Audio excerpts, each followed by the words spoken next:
Assalamualaikum warahmatullahi wabarakatuh. Ulun di sini mencoba membagi pengalaman kepada teman-teman KPPS tentang tata cara pembukaan pemilihan di hari pemilihan di 2024, yaitu sebelum kita membuka ada beberapa kalimat dari ketua KPPS. Yang pertama mungkin selamat pagi, salam sejahtera bagi kita semua. Kemudian selanjutnya yang kita hormati rekan-rekan KPPS, misalnya di TPS 02 Desa Pemangkih Baru. Kemudian yang kami hormati pengawas TPS, saksi dan Bapak Ibu pemilih. Pada hari ini Rabu 14 Februari tahun 2024 kami akan membuka rapat pemungutan suara.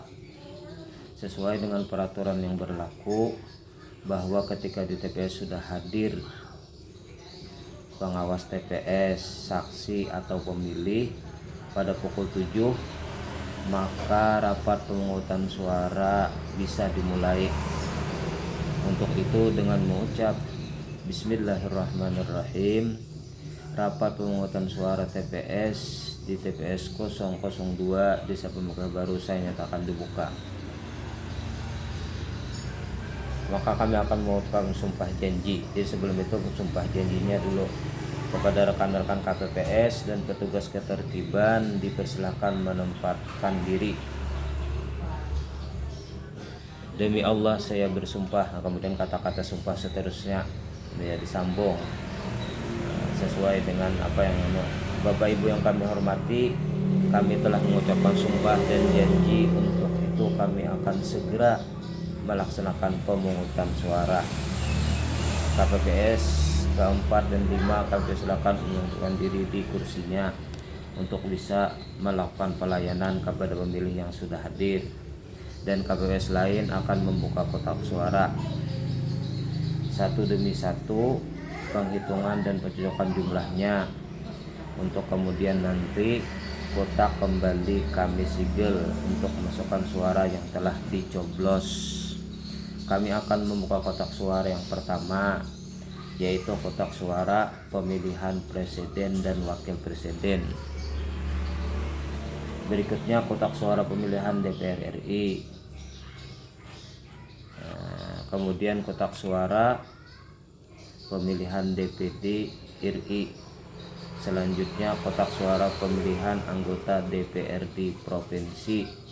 Dan selanjutnya yang terakhir kotak suara pemilihan DPRD Kabupaten Kota, kita Kabupaten Banjar. Bapak Ibu yang kami hormati, kotak telah kosong dan akan kami segel, itu kata-katanya, untuk kami tempatkan di tempat memasukkan kotak suara karena semuanya telah siap. Maka kami akan mulai memanggil pemilih pertama, itu dulu. Namun sebelumnya izinkan saya memberikan penjelasan. Nah, penjelasan itu bisa beberapa waktu, karena kita teruskan lagi. Ada pertama, pemilih DPT akan mendapatkan 5 jenis suara. Yang tadi 5 jenis suara. Pertama, suara presiden dan wakil presiden. Yang kedua, suara DPR RI. Yang ketiga, suara DPD RI. Nah, yang keempat, suara DPR provinsi. Nah, dan yang kelima, surat suara DPRD kabupaten. Ada lagi pemilih DPTB yang akan mendapatkan surat suara. Kalau DPTB-nya itu pindah memilih lah itu. Kalau yang pindah memilihnya itu sesuai dapil, mendapatkan 5 surat suara juga. Tapi apabila DPTB-nya itu pada dapilnya ada yang bisa dapat 2 surat suara aja, atau bisa dapat 4 surat suara, tergantung dapilnya itu tadi, sesuai dapilnya. Ada lagi pemilih DPK. Apa itu DPK? pemilih DPK itu yang tidak terdaftar di DPT, kada ada terdaftar di mana-mana sebagai pemilih, tapi KTP-nya sesuai dengan TPS yang ingin datangi anak memilih tadi, maka itu namanya DPK. Jadi DPK itu jadi ada 3 macam kriteria pemilih, itu dapat 5 suara juga.